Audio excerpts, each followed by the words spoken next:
Tamil Nadu Global Investors Meet 2024 is happening in Chennai on January 7 and 8.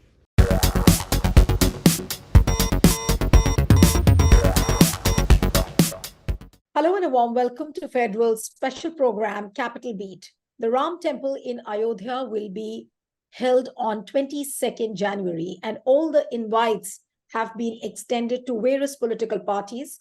But what is the stand the different political parties are taking? Sitaram Yechury, CPIM leader, he has declined, and he's saying that religion is an individual issue and it's an individual choice and it cannot be used for the political gains. Similarly, TMC's Mamata Banerjee has declined the offer. The invites have also gone to Sonia Gandhi and Mallikarjun Kharge, but we do not know what the Congress's stand will be. Now, within the Congress party, there are divisions on this view. Some sections feel that Congress should be attending the Ram Mandir inauguration. Some feel that they should not. So, what is the dilemma which the Congress party is facing? Can they arrive at a middle ground where they do not lose out politically and also as far as the messaging is concerned? Joining me now is the renowned journalist and author of The Country, Prem Shankar Jha. So thank you so much for joining on The Federal. And do you really think that it's a position of a dilemma for the Congress party when it comes to the Ram Temple inauguration ceremony, to attend or not to attend? First, Neelu, you flatter me by calling me a renowned journalist. I'm not a renowned journalist. I'm just, I write for The Wire, and I'm very pleased that I do that. There's a certain readership that doesn't make me a renowned journalist. Today's renowned journalists are in other papers, and I don't belong to those papers. But now, coming back to the question you asked me, I think that Congress does have a dilemma. Two of its India alliance partners have already said they will not go, and the Congress is the biggest one there. It can give the lead for the others. I frankly do not agree with either Mamata or with Sitaram Yechury, but they are small parties. They have the right to say, and it was necessary for people to say in the alliance to say that this is being turned this is a Hindu ceremony, and that we are a secular country and we don't want to take part in it. That's fine, but don't forget they are all facing an election, and by far the most important party that is in the India alliance is the Congress, by far. And this is a Hindu country. 85% of us are Hindu. I personally, I feel deeply Hindu, even though I never go to a temple. One of the great things about our religion is that you don't need to. It is how you live that matters. Your dharma is the original name of term for Hinduism, and dharma is essentially doing your duty by the world around you, starting with your family and then going through to the universe. And you could do that without going to a temple. But the fact is that there are 85% of our population, or maybe slightly less, are Hindus, and if the Congress does not go, it will send a message. Not that we are secular, which is a word nobody understands here. Anyway, and it's alien to the Indian environment, whether it's Muslim or Hindu or Jew or Sikh. The important thing is it is alien to our environment, and it will just simply be seen as being anti-Hindu. If anyone wants to commit suicide, this is a very good way. Okay, so you are saying... I think Mrs. Gandhi, Rahul, whether Rahul I do not know whether it is before or after it's the start of his thing. I'm not good at keeping dates anymore, counting dates anymore. But the point is that at least one of them and Mr. Kharge should go. Right. Ram is a national hero, and whatever happened that has happened, what we must insist on is that the Supreme Court judgment was that there must be space and the right and help of the government and the Congress government at that in building a mosque, and letting also in Faizabad, in Ayodhya, Faizabad, and I think as was the original.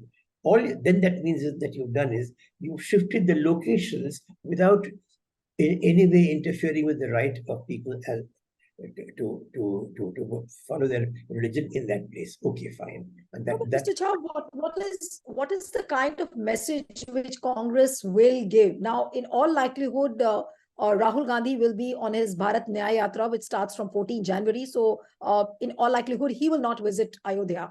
Then Sonia Gandhi, because of ill health, she might not go to Ayodhya. Now, Kharge is left. Now, Kharge, we do not know what stand he's going to take, but he being a Dalit leader, he visiting a temple. I don't know. I mean, what is the kind of message which apparently Mallikarjun Kharge can send out by putting his points across? I think we live in an era where you can communicate with the whole of India without moving from your chair, as I think we are doing now, not with the whole of India, but with a substantial number of people who watch your channel. What prevents Kharge and Sonia Gandhi and Rahul from speaking on this medium on which we are today and saying this is wrong for the following reasons? Let us explain to the people. However, because Ram is a national icon, we shall go to show that we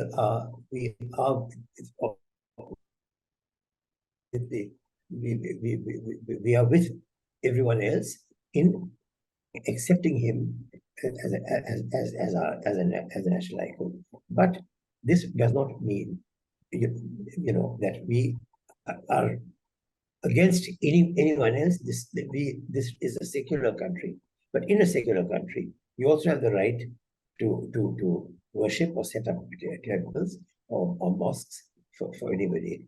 To not go would be effectively saying that this temple should not have been set up. You say that and you've lost the next election. Will it be suicidal for Mr. Kharge not to attend the Ram temple inauguration then? One word, yes. Okay. And what about if they attend, what are the challenges? If they attend the ceremony, what are the challenges they will have to face? Because they will lose out on the minority vote, which has been, shifting towards Congress. No minority is against Ram as a godhead. I find me a Muslim who says that. Similarly, find me a Hindu who says that who lays a curse on Prophet Muhammad. You won't find one in this country. Remember one thing, at a time when 27,000 Europeans, many thousands of them white, went and joined ISIS, only 3 people from India went to join ISIS in Syria. That is the kind of country we are. Right. But what about the stand which Mr. Yachuri has taken, Mamta Banerjee have taken, because they do have a Muslim vote bank in their mind, and especially Mamta Banerjee, with the kind of appeasement politics she has been doing. So, of course, the reasons are very clear. But what would you say to them? And now what happens to the positioning of the various parties in India Alliance? If Congress attends the Ram Mandir inauguration and the other parties, stay off from the inauguration, then what happens? I am absolutely sure that most of the other parties will go, because Mamta Banerjee, yes, there's a very large Muslim population, and this makes sense at the state politics level. It doesn't make sense at the national politics level. One should not be confusing the two. This is the problem today with the entire India Alliance. They don't know how to keep the two separate, and they're fighting with each other over state elections when there's no need to. And in the process, completely stalling the process of creating a national program and a national alliance. There is no national alliance, as a result of which it's about a 90% certainty today that Mr. Modi will come back to power. And this is entirely because of this.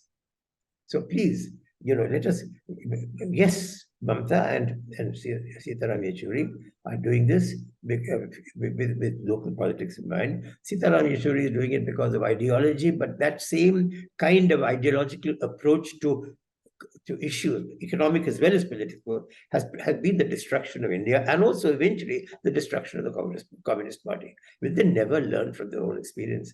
Look where they were in Bengal just 20 years ago and look where they are today. Hmm. You know, look at where they are at the national level. They have barely got 1% of the vote. Right. So what are we talking about? Mamta Banerjee has far more than they do, and she has 4% of the vote. No, say for example, Mamta 4.5 Banerjee the last election. but Mamta Banerjee has declined the offer, of going to the Ram Temple inauguration ceremony. Now, if she's playing that local politics, how does she stand then in India Alliance? Because So India Alliance was formulated for that's what I'm general saying. elections. Here we are. If these people can say, I think it's right to do that because they have got the local compulsions, but nothing stops them from saying that we have no objection to the others going. For our own reasons, we shall not go. This is a secular country, therefore we will not go. We do not want to offend large segments of our own population by going, so we are not going. You don't even have to explain that. You don't go, but at the same time, you say, make your statement that you are not anti-Hindu, not anti-Ram. But sir, some sections within the Congress with whom I've been speaking to, they are saying that the Congress leaders may visit the Ram Temple at some later date, not on God, 22nd. that will have zero effect on the vote. They will have done the damage now because you are dealing with a past master of all media. Whether it's visual or audio, there's 100% control today of the Modi government over both types of media. Tell me how many people see you and how many 100 million people see NDTV and India TV. There's just no. We are a small minority. We're going to convert this minority into a reasonable majority. You don't do that by taking very sort of self-righteous stands, which destroy you in politics. Then you destroy yourself. The problem with the CPM has always been this extreme self-righteousness. So will Congress not get isolated? If Yechuri opts out, Mamta Banerjee opts out, we also know that probably Uddhav Thackeray probably will not go, or he's not been invited. That's not very clear. But if Congress attends the Ram Temple inauguration, then will it not get isolated, within the India Alliance? Because every party has a different positioning then on this particular issue. Isolated from what? Do the India Alliance want positioning? Do the India Alliance want? No, please let me talk. Let me finish. Do the India Alliance want Modi to come back to power? Yes or no? Please tell me. Yes. They don't want that. All right. If they don't want Modi to come back, Congress has 15 in the last election, had nearly 16% of the vote. Mamta Banerjee had a piddling 4%. She was the next largest party. You have a huge task ahead of you because Modi got 36, BJP alone got 36% of the vote. So you're a long way away. So on what basis can the others take a self-righteous stand against the Congress? At the very least, they should do is say, this is our position.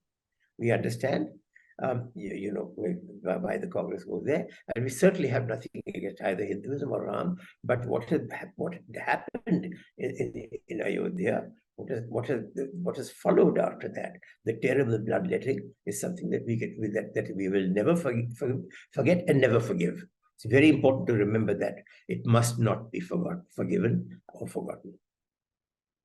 This you can say this in 17 languages. You can say it to 100 million people, and they will spread it to the remainder.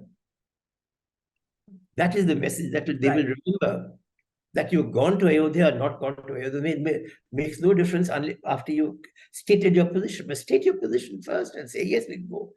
That will embarrass Modi. Right.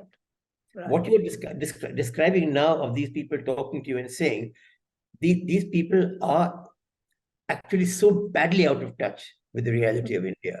We sitting in our luxurious Delhi, I include myself, we are out of touch with India, and if we get that out of touch, they will never come back to power. No, but not. But what happens? And then people like me who write against them will one day end up in jail. No, but Mr. Jha, tell me, I mean, it is a fact that religion cannot be used for political gain. It is an individual choice, which you actually Who says cannot? Nilu, who says cannot? Are you God that you can do something with Mr. Modi and stop religion from being used? He will use it. There's no cannot. He will. And you're giving him something to use against you. He's praying that you will stay away from Ayodhya. Right. The whole idea of that invitation is to make you stay away. Please understand politics. If you will spike his guns, Congress will spike his guns. If it goes, it will spike them doubly. If they first say, these are the reasons why we're going, they never speak to the public. The entire India alliance has not spoken once to the public of India in one voice. They haven't set up they haven't set up a YouTube site. They don't have a program. They don't have a centralized bureau which rebuts day in and day out what Modi and people say. The lies that are told, the false data that are put forward. There have been no one supporting Muhammad, for example. I mean, what kind of party goes? They are not going to win, I can tell you that. And I'm wondering where I should go and hide after that. Oh, so Mr. Jha, this is my last question to you. So does that mean that, when Modi is practicing a majoritarian politics and he's converted religion into a political instrument, so making statements like, religion should not be used for politics, then it's meaningless. In today's times, saying that religion should not be used for politics is meaningless. Let me ask you, I couldn't agree with you more. This is precisely the point that I'm glad that we're being able to set it out for people. But let me ask you one question. There's genocide going on in Gaza. Is it not over religion? Religion combined, of course, with race. But racially, actually, Jews and Arabs belong to the same racial group. It's about religion, isn't it? The question is, I think that you cannot underestimate the power of religion, and you cannot allow somebody to destroy you on the basis of some, highfalutin ideology that you have. But Mr. Jha, the other way to look at this is that, the opposition parties then will be walking into the BJP's trap. Now, BJP has laid a religious trap, making that as a political instrument, and all the opposition parties, as you were saying, that they should not stay away from the Ram Temple inauguration. So basically, very, very clearly and evidently, they will be walking into BJP's trap. If you stay silent between today and the celebration, and then walk in, you're quite right, it's going to be a trap.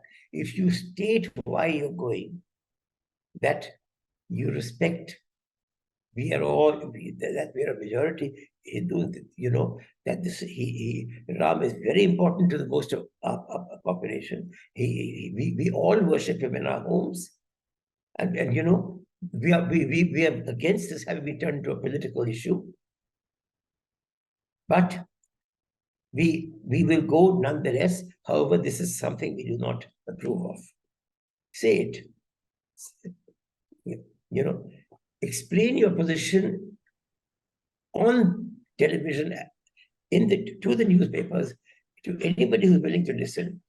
Come out with it. Don't go there silently like lambs to the slaughter.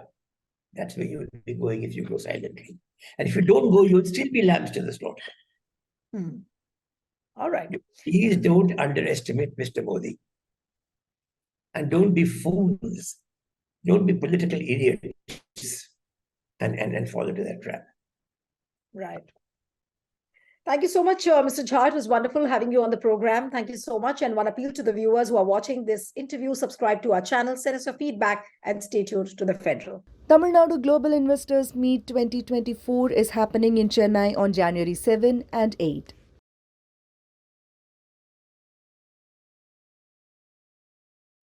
Subscribe to The Federal's YouTube page for more news and updates.